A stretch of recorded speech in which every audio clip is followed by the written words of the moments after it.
News వాస్తవాల ప్రతిబింబం.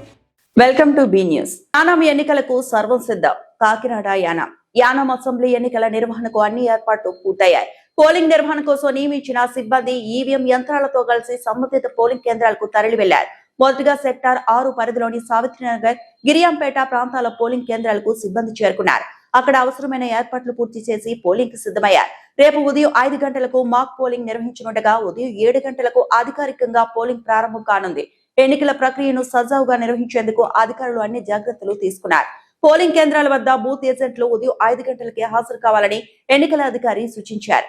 ఎన్నికలు ప్రశాంతంగా పారదర్శకంగా జరిగేలా విస్తృత ఏర్పాట్లు చేసినట్లు అధికారులు తెలిపారు. యానాం ఎన్నికలకు సర్వం సిద్ధం. కాకినాడ యానాం అసెంబ్లీ ఎన్నికల నిర్వహణకు అన్ని ఏర్పాట్లు పూర్తయ్యాయి. పోలింగ్ నిర్వహణ కోసం నియమించిన సిబ్బంది ఈవీఎం యంత్రాలతో కలిసి సంబంధిత పోలింగ్ కేంద్రాలకు తరలి వెళ్లారు. మొదటిగా సెక్టార్ 6 పరిధిలోని సావిత్రినగర్, గిరియాంపేట ప్రాంతాల పోలింగ్ కేంద్రాలకు సిబ్బంది చేరుకున్నారు. అక్కడ అవసరమైన ఏర్పాట్లు పూర్తి చేసి పోలింగ్ కు సిద్ధమయ్యారు. రేపు ఉదయం 5 గంటలకు మాక్ పోలింగ్ నిర్వహించనుండగా ఉదయం 7 గంటలకు అధికారికంగా పోలింగ్ ప్రారంభం కానుంది.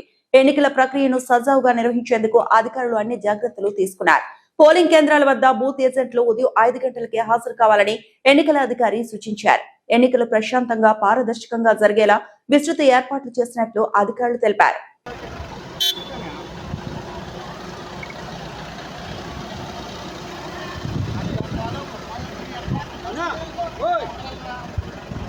సార్ సెక్టార్ 6 బయలుదేరుతుందండి వాహనం.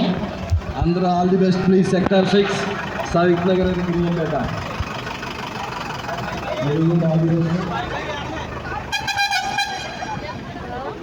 Sector 6 sector 5 be ready your vehicle.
Balakrishna Rao.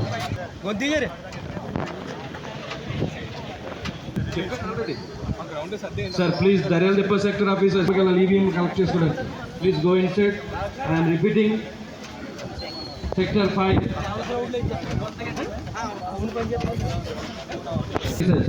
ఏవి సుధాకర్, GGHKS ప్రభాకర్, నాగ్ అజ్మీరా, ఏవిఎస్ మూర్తి గారు,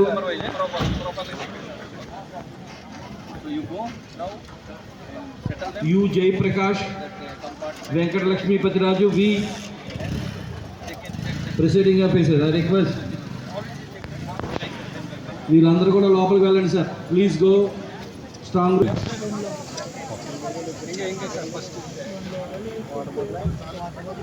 ఇదే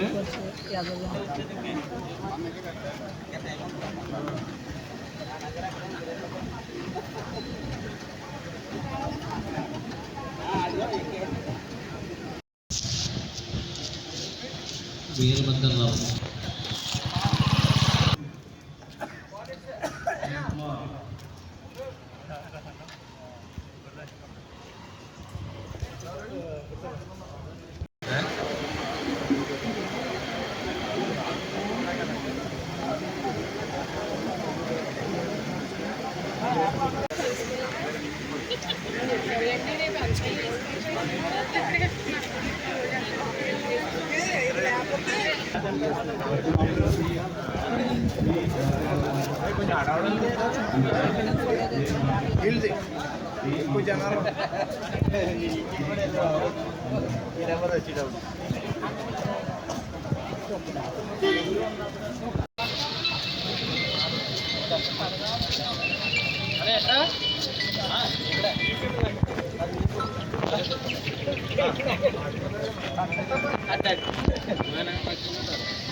जीवन का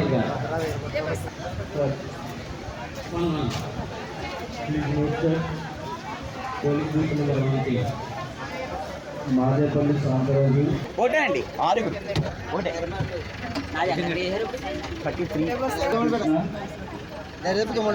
టీడీసీ ఓకే అలాగే ఆర్డర్ ఇక్కడే order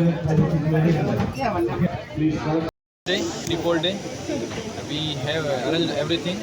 Our teams are now moving to their polling booths. Now sector 6 teams are inside the bus and they are moving to Savitinagar area. Savitinagar Gamepeta, there are 6 booths and the teams we have handed over everything, all material. They are now proceeding under leadership of our sector officer Vanteya. And total 42 teams are there. 42 booths. Every booth 4 persons, presiding officer PO 1, 2, 3 and 1 MTS, so 5 persons. Total 42 into 5 manpower is there and 4 teams are reserve team.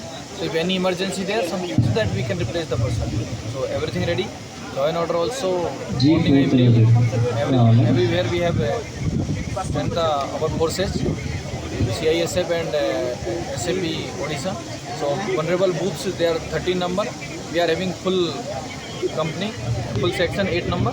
Other area half section 4 person. So everywhere we have arranged properly and some pickets also we are keeping in your sensitive area, especially Kankalpeta, Ayan Nagar and Parampeta, Gomedipeta. So we are ready for tomorrow. Okay. And I hope everything will go fine till tomorrow. Thank you. And nothing will happen. All EVMs are okay. We have commissioned properly. But suppose tomorrow mock poll something happens to the EVM, VPAT or CU or VU, we are having the reserve. 21 set is there. So we'll keep in the reserve room and some we'll hand over to sector officers tomorrow morning 1 hour in advance. So they will in the field. They will replace whatever the unit is either CU, VU or VPAT. After mock poll complete, suppose under process something happen, that also we are having arrangements. Well, engineers are with us, so they will take care or we will replace the as per the rules on. So that arrangement will start. I am requesting to all the candidates, please send your booth agent morning 5:30.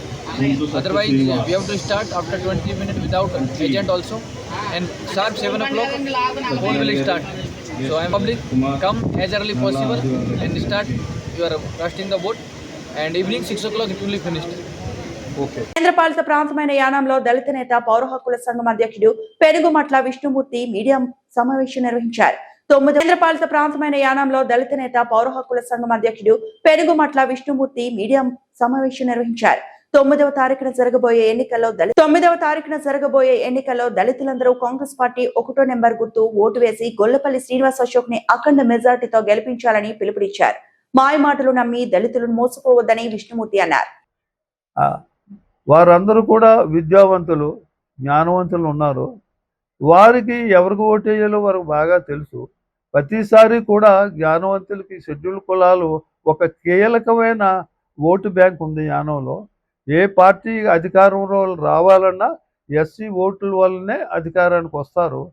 అందుచేత ఈసారి అందరూ కూడా ఎస్సీలు ముఖ్యంగా గొల్లపల్లి గారికి ఓటిస్తున్నారు. దానికి కారణం ఏంటంటే గత 5 సంవత్సరాలే కాక గత ఎన్నో సంవత్సరాలుగా మల్లాడి ఎస్సీల్ని విభజించి పాలించి అన్నదమ్ముల్లా బతుకుతున్న కులాల మధ్యన చిచ్చు పెట్టి వారిని ఎదగకుండా రాజకీయంగా, ఆర్థికంగా, సామాజికంగా వారిని ఎదగకుండా మల్లాడి కుటిల ప్రయత్నాలన్నీ ఇప్పటికీ ఈ జనరేషన్ కూడా నమ్మే పరిస్థితుల్లో లేదండి. ముఖ్యంగా మొన్న మేము జీవో 5 గురించి పుదుచ్చేరి వెళ్ళినప్పుడు ఆయన ప్రవర్తించిన ప్రవర్తన చాలా అత్యంత జగుత్సమైన పరిస్థితి అండి. లెఫ్టినెంట్ గవర్నర్ గారు మాకు ఇచ్చిన హామీని, ఇచ్చిన ఇంటర్వ్యూని ఆయన క్యాన్సిల్ చేయమని లెఫ్టినెంట్ గవర్నర్ కాళ్ళు ఎలబడ్డాడండి ఆయన. అంటే ఎస్సీల పట్ల అతను ఎంత జడుపు ఉంది, ఎస్సీల పట్ల ఎంత భయం ఉంది అన్నది ఆయన ప్రజలకే అర్థమైందండి. మేము వెళ్ళిన ప్రతివర్గంలో 33లో ఆయన అనుయాయులు కూడా చాలామంది ఉన్నారు, వాళ్ళు కూడా వచ్చారు. వారికే అర్థమైంది ఎందుకు మనం వెళ్ళి లెఫ్టినెంట్ గవర్నర్కి ఒక విన్నపం విన్నవించుకోవాలంటే వారికి ఇంటర్వ్యూ ఇవ్వద్దని అడగడం చాలా ఘోరమైన మల్లాడి యొక్క యాంటీ దళిత్ వైఖరికి అది అర్థం పడుతుందండి. అంచేత ఈసారి దళితులు జ్ఞానవంతులు, చదువుకున్న వాళ్ళు, మేధావులు అందరూ కూడా మల్లాడి కృష్ణారావుకి వ్యతిరేకంగా ఓటేస్తున్నారండి. అందుచేతనే నేను మల్లాడి కృష్ణారావు యొక్క యాంటీ దళిత్ యాటిట్యూడ్ మీద 3 వీడియోలు రిలీజ్ చేసామండి. ఆయన దాన్ని భరించలేక, తట్టుకోలేక ఏదో మల్లాడికి చెందిన ఒకరో ఇద్దరు మా వాళ్ళని తీసుకొచ్చి ఒక ప్రెస్ మీట్ అని పెట్టి ఏదో కారు కూతలు కూర్చారండి. అది అందరూ మొత్తం టోటల్ కమ్యూనిటీ అంతా రియాక్ట్ అయ్యి ఇది తప్పని ఖండించారండి. ఇది తప్పని ఖండించారు. మేమంతా కమ్యూనిటీ షెడ్యూల్ కులాలకి మేము ఎందుకు పని చేయాలి? మేమంతా చదువుకుని ఏదో ఆర్థికంగా కాస్తో కూస్తో బతుకుతున్నప్పుడు నా కమ్యూనిటీ కూడా నాలాగే ఆర్థికంగా సుఖంగా బతకాలన్నది నా ధ్యేయం. అదే మా బాబాసాహెబ్ అంబేద్కర్ యొక్క ధ్యేయం కూడా. దాని గురించే మేము పనిచేస్తున్నాం. బాబాసాహెబ్ చెప్పారు give back to the society అని. అంటే నువ్వు పైకి వచ్చిన తర్వాత నీ జ్ఞానము, నీ సంపద కొంత నీ కమ్యూనిటీకి ఇమ్మన్నారు. దాని గురించి నేను గత 55 సంవత్సరాలుగా అత్యంతమైన క్వాలిఫైడ్ పెన్. నేను ఆమె పోస్ట్ గ్రాడ్యుయేట్ ఇది ఇంగ్లీష్ లిటరేచర్. ఇప్పుడు గిట్ల చంద్రరావు గారి లాగో, లేకపోతే మోకా బుజ్జిలాగో, లేకపోతే మరి ఆ భీమనగర్లో ఉన్న కొండలాగో నేనేమో ఇంటర్మీడియట్ తన్నేసి 10th తన్నేసినోడిని కానండి. నేను 10th తన్నేసి జాతి మీద బతుకుతున్నవాడిని కానండి. నా బ్రతుకుని నేను బతుకుతూ వీరిద్దరు కూడా మిత్రులు. ఈయన ఏదో చిన్న చేతి పని చేసుకుని బతుకుతారు, ఆయన ఏదో చిన్న వ్యవహారం చేసుకుని బతుకుతున్నారు. మేమంతా బతుకుతూ సమాజానికి పనిచేస్తున్నాం. వారు ఆ మల్లాడి కృష్ణారావు గారిని 25 సంవత్సరాలు పట్టుకుని ఆయన ఏం చేయమంటే చేస్తారు. ఇంకా కొన్ని తెలుగు పదాలు వాడకూడదు, అది బాగోదు. ఒక కాముంది ఏం చెప్తాడండి, ఒరే ఈ ఎకరంలో ఉన్న భూమి దుండరా అంటే దున్నుతారండి. ఇప్పుడు కృష్ణారావు దగ్గర పనిచేస్తున్న వీళ్ళు విష్ణుమూర్తి మీద ఇలా తిట్టరా అంటే తిడతారండి. వాళ్ళకి అంతకంటే ఇంకొకటి ఏం లేదు. ఆ గతంలో ఒకసారి కూడా ఆ మగ బుజ్జి అన్నవాడు అతను కూడా ఏదో ఒక వీడియో పెట్టాడండి, అందరు చీచీ అన్నారండి. అందుచేత నువ్వు దళిత సమాజంకి పనిచేస్తామండి. మేము దళిత సమాజం గురించి పనిచేయడానికే ఉన్న సంఘ కాపురులు మేము. మల్లాడి కృష్ణారావు గారు జనవరి 3, 2026 జీవో నంబర్ 3ని తీసుకొచ్చారండి. ఆ జీవో నంబర్ 3 అంటే ఏమనుకుంటున్నారు? 141 కోట్ల రూపాయలు ఓఎన్జీసీ యానవలో ఉన్న 5,289 మంది మత్స్యకారు సోదరులకి 11,500 చొప్పున నష్టపరిహారం ఇప్పించడానికి 140 కోట్ల రూపాయలు తీసుకొచ్చారు సార్. ఇది దళిత సోదరులు అందరూ గ్రహించాలి. యాక్చువల్గా 3వ నంబర్ లంకలో బ్లో అవుట్ వచ్చింది. ఆ లంక దళితులదండి. ఆ లంక ఆల్మోస్ట్ ఒక 55 సంవత్సరాల గురించి స్థాపించిన నేనే. ఇప్పుడు బ్లో అవుట్ వస్తే వాళ్ళు నష్టపరిహారం అడుగుతున్నారండి, సత్యాగ్రహం చేస్తున్నారండి 170 రోజుల నుంచి. వారికి నష్టపరిహారం గురించి మల్లాడి కృష్ణారావు మాట్లాడలేదండి. ఎవరికి కావాలటండి? తుని నుంచి నరసాపురం వరకు తీర ప్రాంతంలో ఉన్న మత్స్యకారులకి నష్టపరిహారం కావాలట. ఈ తునిలో ఈయన జ్యూరిడక్షన్ ఎక్కడుందండి మల్లాడికి? ఏమన్నా ఈయన తునిలో ఏమైనా ఎమ్మెల్యే అండి ఈయన, లేకపోతే నరసాపురంకి ఎమ్మెల్యే? ఇంకా ప్రజలు, ఇంకా దళితులు ఆయన మాటలు నమ్ముతున్నారని ఆయన అనుకుంటున్నాడండి? ఆయన లేదు, ఆయన ఏమన్నా ఆంధ్రప్రదేశ్లో ఈ తీర ప్రాంతానికి ఏకైక నాయకుడు అనుకున్నాడా?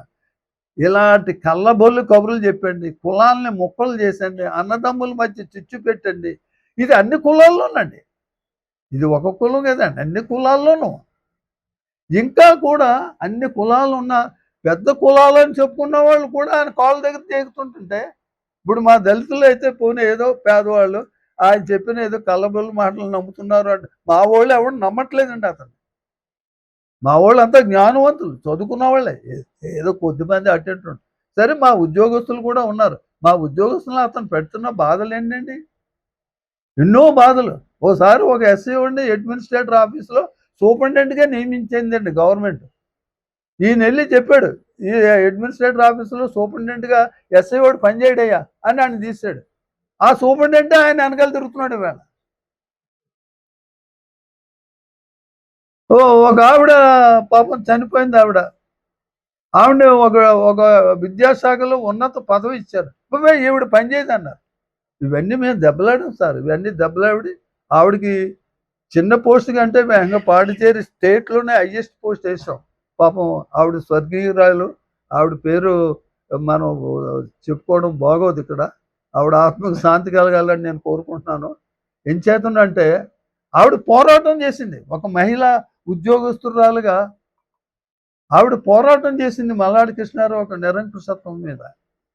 నేనేమి తక్కువని నన్ను ఆ పదవిని తీసింది అని అడిగింది.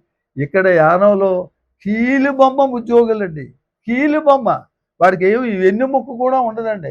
అలాంటి ఉద్యోగాలను పెట్టుకోండి, ఇక చెల్లదు సార్. అది ఈ నిరంకుశత్వ పరిపాలన అయిపోయిందండి. ఏం చేతుందంటే ఇప్పుడు మేము పాలక పక్షంలో వస్తామండి. మేము ప్రజలందరికీ స్వేచ్ఛ స్వతంత్రం ఇస్తామండి. ముఖ్యంగా పాపం గొల్లపల్లి గారు గత 5 సంవత్సరాలుగా గొప్ప స్వేచ్ఛ ఇచ్చాడండి. దీనికి ముఖ్యంగా మా ఎస్సీ కులాలకు స్వేచ్ఛ ఇచ్చాడండి ఆయన. ఆది ద్రావిడ శాఖ సగం ఆఫీస్ మల్లాడి కృష్ణారావు ఇంట్లో ఉండేదండి. ఏ ఫైల్ తెమ్మంటే వీళ్ళు ఫైల్ పట్టుకుని వెళ్తాయి, దాంట్లో నచ్చినోడు టికెట్స్తాడండి ఆయన. వాళ్ళకే ఇవ్వాలండి. ఆయన టికెట్ పెట్టే వాళ్ళందరూ ఎవరండి? ఆయన కాళ్ళ దగ్గర ఉండి ఒకడికి 5 ఎకరాలు ఉండేవాడు, 10 ఎకరాలు ఉన్నవాడు, ఉద్యోగస్తులు వాళ్ళకి పెట్టేవాడు అండి టికెట్.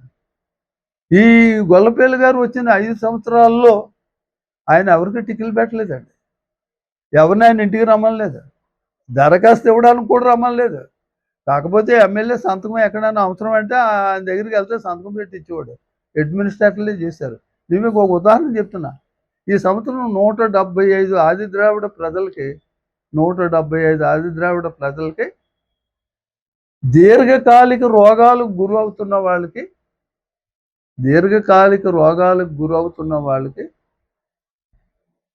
ఆది ద్రావిడ శాఖలో ఉన్న ఒక పథకం ప్రకారంగా హైయెస్ట్ అండి.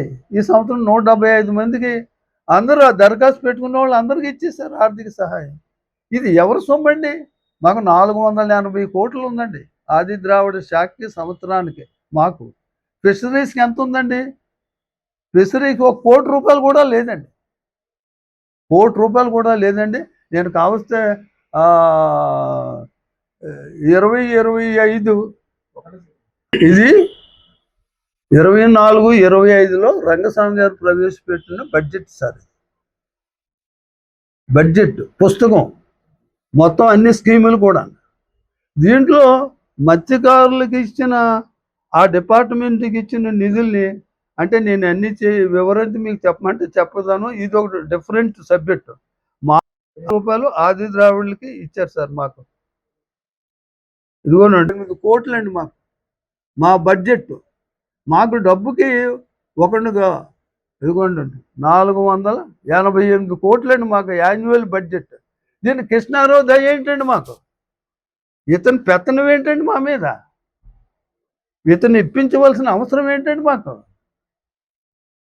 మా జనాభా 2 లక్షలు ఉన్నాం పాండిచేరి అంతా కూడా. మాకు 488 కోట్లు భారత రాజ్యాంగం ప్రకారంగా బడ్జెట్లో పెట్టిన అమౌంట్కి 116% చెప్పిన మాకు వస్తుంది మా స్కీము. ఇతను ఎవరిదో ఈయన సొమ్మెత్తున్నట్టు టిక్కిలు పెట్టడం అండి. కాకపోతే ఈ గత 5 సంవత్సరాలుగా ఎంత ఫ్రీగా మా ప్రజలకి 7 లక్షలు చెప్పిన ఈ సంవత్సరం అండి 27 మందికి ఇచ్చారండి. స్వామి విరోధండి మల్లాడి. ప్రజాస్వామ్యం ఉంటేనే సాధారణ మనిషి పేదోడు బతకగలడండి. నిరంకుశత్వం ఉంటే పేదోడికి న్యాయం జరగదండి. కులాలకి మతాలకు అతీతంగా నిరంకుశత్వాన్ని మనం ఖండించాలండి, బుద్ధి చెప్పాలండి. ఓటనే మహా అస్త్రంతో అతనికి బుద్ధి చెప్పాలండి. నెంబర్ 2, ఇంకా ఎన్నాళ్ళు కూడా దళిత వ్యతిరేకతని అతను చేయలేడండి. మేము 25 సంవత్సరాలనే అతను పెద్ద రెండు సార్లు వస్తాదని మంత్రులు ఉన్నా కూడా, 2 మంత్రి పదవుల్లో ఉన్నా కూడా we never cared him. We have never treat him as a democratic. ఒక ప్రజాస్వామ్యవాదిగా అతను మేము ఎప్పుడు కూడా ట్రీట్ చేయలేదు. అనేకమైన ఆయన మీద మేము ఇచ్చిన అనేకమైన ఫిర్యాదులతో సిబిఐ ఎంక్వైరీ వరకు వస్తే కాళ్ళు ఎల్లబడి సిబిఐ ఎంక్వైరీని అన్నీ తప్పించుకున్నాడండి. అంచేది మేము ప్రజాస్వామ్యవాదులు, వ్యక్తిగత కక్షలు కావేశాలు లేదు. ఈ ప్రజాస్వామ్యానికి రాజ్యాంగానికి విరోధం చేసే మనుషుల మీద మేము పోరాడడానికి. అందుచేత నేను 2008లో యానం సివిల్ రైట్స్ సొసైటీ అనే ఒక సంఘాన్ని పెట్టానండి. ఆ సంఘం ద్వారానే కొన్ని వందలు కార్యక్రమాలు మేము యానంలో చేస్తున్నాం, విజయవంతం అయ్యామండి. సివిల్ రైట్ అంటే ప్రజల హక్కులండి. సివిల్ అంటే ప్రజలండి. యానం ప్రజల హక్కుల సంఘం అండి. నేను 2008లో దాన్ని రిజిస్టర్ చేసి ఇప్పుడు చేస్తున్నాను. దాంట్లో కేవలం ఎస్సీలే కుర్రోళ్ళే కాదండి, మన యానంలో ఉండే అన్ని వర్గాలు యువతీ యువకులు కూడా నాకు ఆ సంఘంలో సభ్యులండి. దాని ద్వారానండి మల్లాడి కృష్ణారావు గారు ఢిల్లీ ప్రతినిధి అనే దాన్ని రైట్ టు ఇన్ఫర్మేషన్లో తీసుకొచ్చాం. రైట్ టు ఇన్ఫర్మేషన్లో తీసుకొస్తే ఆయన అసలు ఢిల్లీ ప్రతినిధి అనే దానికి అర్హుడే కాదండి. అతను పదవి లేదండి. ఆ పదవి పెట్టుకుని అతను ఆ ప్రజల్ని వంచాడండి. ₹1 ప్రభుత్వం అతనికి ఇవ్వలేదండి. కారు ఇవ్వలేదు, బంగ్లా ఇవ్వలేదు, ఏమి ఇవ్వలేదు, సిబ్బంది ఇవ్వలేదు, ఏమి ఇవ్వలేదండి. రైట్ టు ఇన్ఫర్మేషన్లో ఇది నా దగ్గర ఉంది, మీరు చూస్తున్నట్టు మీరు కూడా చూడొచ్చు. మనం ఎవరికి ఇది రైట్ టు ఇన్ఫర్మేషన్లో వచ్చిన ఆన్సర్ అండి. కేవలం దళితుల సమస్య కాదండి ఇది. మల్లాడి కృష్ణారావు కేవలం దళిత సమాజాన్ని హింసించలేదు, అన్ని కులాలని హింసించాడు. అతని వల్ల ఎంతోమంది ఆత్మహత్యలు చేసిన చచ్చిపోయారు. ఆస్తి పంపకాలు, భూములు అమ్మిస్తాడు, ఆ డబ్బు ఆయన దగ్గరే పెట్టుకుంటాడు. ఈ చాలా వికృతమైన అక్రమమైన పనులు చేయడం మనిషి అంటే ఇతను. అందుచేతను రేపు ఉదయం నుంచి ఎన్నికలు జరుగుతున్నాయండి, పోలింగ్ జరుగుతుంది. మీ చేతిలో చాలా ఆటం బాంబు కంటే పవర్ఫుల్ ఓటు మీకు ఉందండి. మనం యానో ఒక రూపురేఖలు మార్చాలండి. నేను పాత జనరేషన్ వాడిని, 80 సంవత్సరాల వాడిని. నేను ఎప్పుడో 1900 నా ఏజ్ 25లో ఉండగానే నేను జనతా పార్టీ క్యాండిడేట్గా యానంలో పనిచేశాను.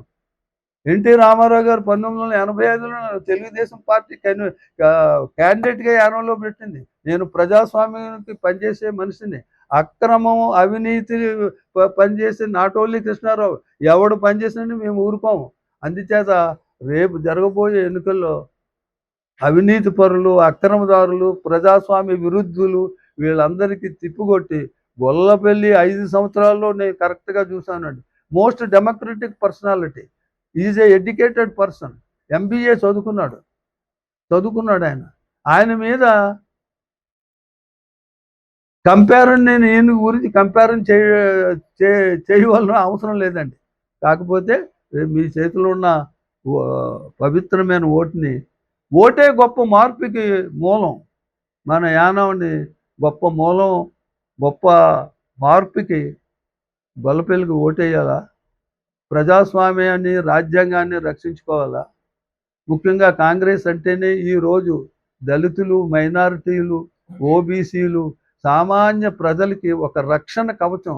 అంచేతే హస్తం అది. హస్తం అంటే ఒక హామీ, హస్తం అంటే ఒక హామీ. అందుచేత ఆ హస్తం గుర్తు నెంబర్ 1 బ్యాలెట్లో ఉందండి. దానికి వేసి మీరు మార్పు తీసుకురావాలి. మేము మార్పు గురించి 25 సంవత్సరాలు చేస్తున్న మా పోరాటానికి మీ ఓటు ద్వారా మాకు మద్దతు ఇవ్వాలని మీ అందరూ కూడా కోరుకుంటున్నాను. ముఖ్యంగా యానం ఓటర్ మహేశాలరా, అందరికీ మా జై భీములు. మేము అంబేద్కర్ భావి జలాల నాయకులు.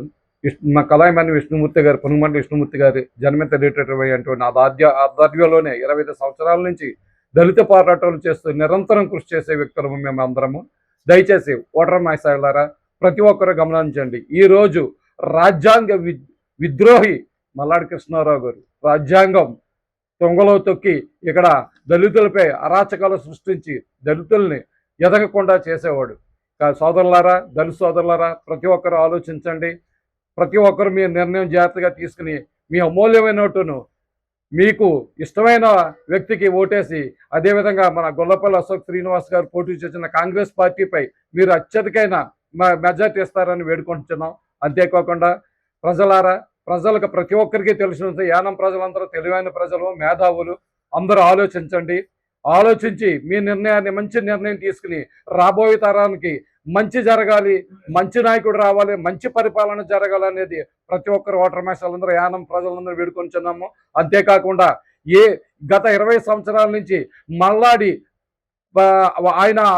ఆయన ప్రభుత్వ ఆధ్వర్యంలో పెద్ద పెద్ద ఉద్యోగస్తులు రిటైర్డ్ అయిపోయిన ఆర్ఈఓలు అందరూ కూడా ఏ ఒక్కరికి కూడా ఏ ఎంప్లాయీస్ కూడా సరిగ్గా రిటైర్డ్ అయ్యి వాళ్ళు సొంతంగా ఈ రోజు వరకు పెన్షన్ తీసుకున్నది లేదు.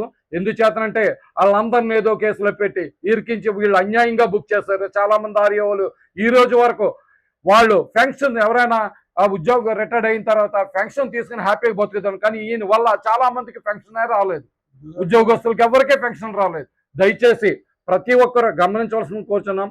ఇంకపోతే ప్రజెంట్ ఎమ్మెల్యే అశోక్ గారు చేసిన కార్యక్రమాలు అయితే చాలా కార్యక్రమాలు చేశారు. ఆయన ఎవరిని ఇబ్బంది పెట్టలేదు, ఎవరినే పరిగెట్లో పెట్టలేదు. ఎవరికైనా గవర్నమెంట్ నుంచి ఏది కావాలన్నా ప్రతి ఒక్కరికి సహాయం అందించే మనిషే. ప్రతి ఒక్కరి ఆఫీసులోకి వెళ్ళి స్వయంగా దరఖాస్తు పెట్టుకుని చక్కగా ఏది కావాలో అది సంపాదించుకున్నారు. అలా కృషి చేసిన వ్యక్తి.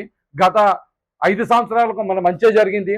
ఆ మంచిని మళ్ళీ కొనసాగించుకుని ఇంకా అత్యుత్తమైన పనులు చేయించుకోవాలంటే గొల్లపల్లి శ్రీనివాస్ కాంగ్రెస్ పార్టీ అభ్యర్థి, ఆయనకి మంచి విజయం చేకూరుస్తారని యానం ప్రజలు వేడుకుంటున్నాను. అంతేకాకుండా మరొకసారి చెప్తున్నాను, ప్రజలారా, ప్రతి ఒక్కరు ఆలోచించి తూతా చెప్పకుండా మంచి ప్రభుత్వాన్ని మనం ఎన్నుకుందాం. మేము ఇచ్చే సపోర్ట్ అంతా మా అశోక్ గారికి ఇస్తున్నాం. దయచేసి వినండి. గతం మరి మన లాస్ట్ 110 డేస్ బ్యాక్ క్రితం మరి దళిత సోదరులందరూ కలిసి 175 రోజుల నుంచి ఎక్కడ మన దర్యాల తెప్పలోని చాలా 175 రోజుల నుంచి మరి సత్యాగ్రహం చేస్తున్నారు. మరి ఆ రోజే ముఖ్యమంత్రి రంగస్వామి గారు యానం తీసుకొచ్చి, కృష్ణారావు గారు యానం తీసుకొచ్చి వాళ్ళు కొడుకు బిడ్డకి బారసాల కార్యక్రమం జరిపించారు. అప్పుడు జరిపించినప్పుడు మరి ఈ రంగస్వామి గారు అక్కడే వచ్చి ఉన్నారు. మరి ఆ రోజు మరి దళిత సోదరులారా, మీరు అర్థం చేసుకోండి. మరి ఆ రోజు ముఖ్యమంత్రిని మీరు మీ దగ్గరికి ఎందుకు తీసుకొచ్చి మీ 175 నుంచి జరుగుతున్న అన్యాయం దానిపై ఎందుకు మరి మీరు స్పందించలేదు? మరి మీరు మల్లాడికి కట్టుదిట్టంగా పనిచేస్తున్నారు కదా, మరి ఎందుకు రంగస్వామి వచ్చినప్పుడు రంగస్వామి మీ దగ్గరికి ఎందుకు తీసుకొచ్చి మీ వినతి పత్రాన్ని ఎందుకు అందజేయలేదు? మరి అదే ఎంపీ మీ ఊరికి వచ్చినప్పుడు మీరు మీ ఎంపీని గో బ్యాక్ అన్నారు వైద్యలింగం గారిని మీ సమస్య ఏంటో నా దగ్గరికి తీసుకురాలేదు. నేను చేయలేదని మీరు ఈ రోజు నన్ను గో బ్యాక్ అన్నారు. కానీ ఇది అవాస్తవం. కానీ ప్రజలారు మీరు ఆలోచించండి. మల్లాడి మత్తులోనే ఉన్నారు. మల్లాడి యొక్క విశిష్ట శాస్త్రాలకి మీరు లొంగిపోయినారు. దళిత సోదరులారా, ఇంకొకసారి మనం చేస్తున్నాం, దయచేసి ఇప్పటికైనా మేల్కొనండి. మంచి ప్రభుత్వం వస్తుంది, దాన్ని సహకరించండి. మీరు మేల్కోండి. ప్రజలారా, నా జై భీములు. నమస్కారాలు తెలియజేస్తున్నాం. నేను అంబేద్కర్ గ్రామానికి ఒక పెద్దగా వ్యవహరిస్తూ ఉన్నాను. మేము ఈ ఎన్నికల్లో మా నాయకుడు, దళిత నాయకుడు అయినటువంటి విష్ణుమూర్తి గారు మరి పిలుపు మేరకు మంచిగా సపోర్ట్ చేయాలన్న దాని మీదకి ఈ గొల్లపల్లి అశోక్ శ్రీనివాస్ గారికి మేము ఇప్పుడు సంపూర్ణ మద్దతు తెలియపరిచాం.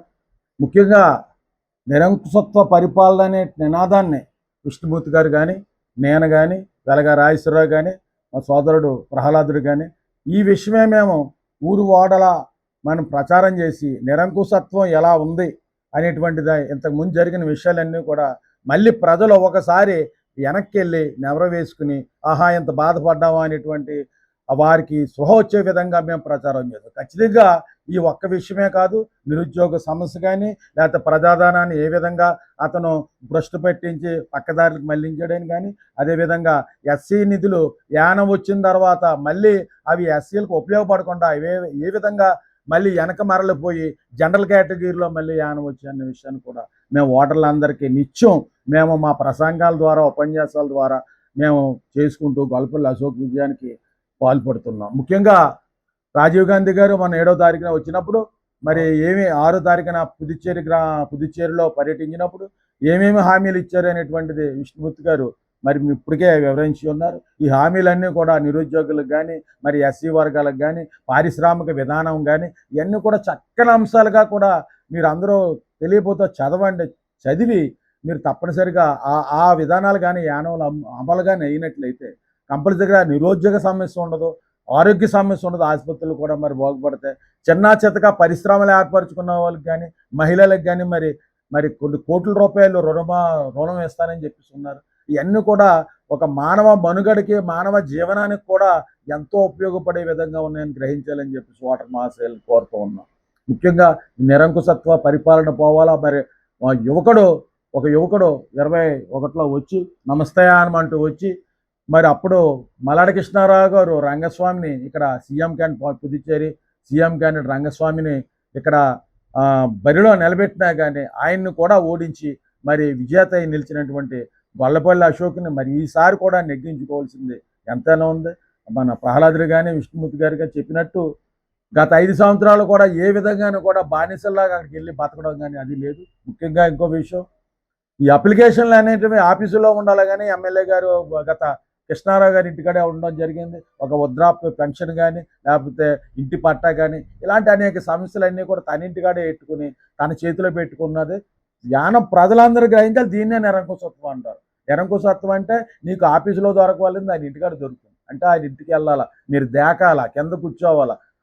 ఇటువంటి పరిస్థితులు కనీసం మంచినీళ్ళు లేకుండా అంత నిరంకుశంగా పరిపాలించినటువంటి మల్లాడి కృష్ణారావు పరిపాలనకి ఇప్పుడు స్వస్తి చెప్పి యువకుడు విద్యావంతుడు అయినటువంటి గొల్లపల్లి అశోక్కి మీరు ఉదయమే 7 గంటల నుంచి మరి ఈ ఓటింగ్ ప్రారంభమవుతుంది. మీరు మధ్యాహ్నం లోపే కాంగ్రెస్ పార్టీని ఆదరించే వాళ్ళందరూ కూడా మధ్యాహ్నానికి లోపే ఈ యొక్క తమ ఓటుని పూర్తి చేసుకుని ఇంకా ప్రతి మనిషి ఓటర్ కూడా కార్యకర్తల మాగి ఇంకా ఓట్లు వేయని వాళ్ళందరినీ కూడా ముసలిం ముట్టుకుల వాళ్ళని కూడా బాధ్యతగా పోలింగ్ బూత్ దగ్గర తీసుకెళ్ళి మరి ఓటు వేయించాలని చెప్పేసి మనస్ఫూర్తిగా కోరుకుంటూ విజయం మందని చెప్పేసి మరొకసారి చెప్పుకుంటాం. జై భీమ్.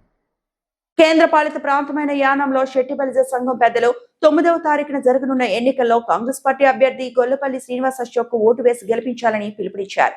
మాయమాటలు నమ్మి మోసపోవద్దని, శెట్టి బలిజలకు న్యాయం జరగాలంటే గొల్లపల్లి రావాలని అన్నారు. కేంద్ర పాలిత ప్రాంతమైన యానంలో శెట్టి బలిజ సంఘం పెద్దలు 9వ తారీఖున జరగనున్న ఎన్నికల్లో కాంగ్రెస్ పార్టీ అభ్యర్థి గొల్లపల్లి శ్రీనివాస్ అశోక్ ఓటు వేసి గెలిపించాలని పిలుపునిచ్చారు. మాయమాటలు నమ్మి మోసపోవద్దని, శెట్టి బలిజలకు న్యాయం జరగాలంటే గొల్లపల్లి రావాలని అన్నారు. అంటూ ఉండేది. ఆ ఓబీసీ 27% రిజర్వేషన్ని కృష్ణారావు గారు ఎంబీసీ తీసుకొచ్చి 18% రిజర్వేషన్ని అతను పట్టుకెళ్ళిపోయాడు. తన కులంతో పాటు అతి తక్కువ కుటుంబాలు ఉన్న 6 కులాలని ఎంబీసీలో చేర్చుకుని ఓబీసీలో ఉన్న సెట్టిబల్జీని పక్కన పెట్టేశాడు. ప్రతి సంఘ మీటింగ్లో కూడా సెట్టిబల్జీలో నేను ఒకరిని అని చెప్పేసి ప్రగల్భాలు చెప్పి మా సెట్టిబల్జీ కులానికి అన్యాయం చేశాడు. దానివల్ల మా సెట్టిబల్జీ విద్యార్థులందరూ కూడా ఉన్నత విద్యలో కానీ ఉద్యోగాల విషయంలో కానీ ఎంతో నష్టపోయారు ఇప్పటి వరకు కూడా. అయినా సరే మా సెట్టిబల్జీ పెద్దలకు తెలిసి కృష్ణారావు గారికి మద్దతు ఇస్తున్నారంటే వాళ్ళు ఎంత అవివేకులో మా సెట్టిబల్జీ విద్యార్థులకు మా పెద్దలే అన్యాయం చేశారు. ఈ రోజున సెట్టిబల్జీ కులస్తులందరూ కూడా కృష్ణారావు గారి పక్కన ఉన్నారు. సెట్టిబల్జీ కులస్తులందరూ ఏకాగ్రంగా కృష్ణారావు గారికి ఎన్ఆర్ పార్టీ తరఫున జగ్గు గుర్తుకు ఓటేసేస్తున్నారని చెప్పుకుంటున్నారు. వాళ్ళైతే పెద్దలైతే ఆ పక్కన ఉండొచ్చు స్వార్థపూరిత రాజకీయాలతోని. ప్రజలందరూ కూడా కాంగ్రెస్ పార్టీ తరఫున అశోక్ బాబుకి మద్దతు ఇవ్వడానికి సంపూర్తిగా సిద్ధంగా ఉన్నారు. సెట్టిబల్జీ కులస్తులందరూ కూడా 9వ తారీఖున ఓటింగ్లో అశోక్ బాబుకి హస్తం గుర్తుపై ఓటేసి విజయాన్ని చేకూరుస్తామని ఘంటాపథంగా చెప్తున్నాం. జై కాంగ్రెస్, జై జై కాంగ్రెస్, జై జై కాంగ్రెస్. నమస్కారం తెలియజేస్తున్నాను. నా పేరు వీరభద్రం. మన సెట్టిపల్లి శంకర్ కృష్ణారావు గారు సైట్ ఇచ్చాను అంటున్నారు. అది ఎంతవరకు కరెక్ట్? అది ఫ్లడ్జాను ఫ్లడ్జాన్లో ఉన్న సైట్ రిజిస్ట్రేషన్ లేదు, ఏమీ లేదు. మనకేమో ఫారం బుక్ స్థలం ఇచ్చి మనకేమో సైట్ ఇచ్చేసాము. సెట్టిపల్లి అందరూ మనకే సపోర్ట్ చేస్తున్నారని రాజకీయంగా అంటున్నారు. ఈ రోజు కూడా రిజిస్ట్రేషన్ లేదు, అదే డాక్యుమెంట్ లేదు. దాన్ని బట్టి మీరు ఆలోచించుకుని సోదరులారా, మా సెట్టిపల్లి సోదరులందరూ మేము కాంగ్రెస్కి సపోర్ట్ చేస్తున్నాము. అశోక్ గారికి మేము సపోర్ట్ చేస్తున్నాము. నెంబర్కి కాంగ్రెస్కి ఓటు ఇవ్వాల్సింది కోరు ప్రార్థిస్తున్నాం. మా సెట్టిపల్లి సంఘీయులు అందరూ కూడా రేపు 9వ తారీఖున కాంగ్రెస్ పార్టీకి హస్తం గుర్తుపై ఓటేసి మా సెట్టిపల్లి అందరూ కూడా అశోక్ గారిని అఖండ మెజార్టీతో గెలిపిస్తారని, 1 నెంబర్ హస్తం గుర్తుపై ఓటేసి గెలిపిస్తారని కోరి ప్రార్థిస్తున్నాం. మా సెట్టిపల్లి సంఘీయులు అందరూ కూడా రేపు 9వ తారీఖున కాంగ్రెస్ పార్టీకి హస్తం గుర్తుపై ఓటేసి మా సెట్టిపల్లి అందరూ కూడా అశోక్ గారిని అఖండ మెజార్టీతో గెలిపిస్తారని, 1 నెంబర్ హస్తం గుర్తుపై ఓటేసి గెలిపిస్తారని కోరి ప్రార్థిస్తున్నాం. వార్తలంతటితో సమాప్తం.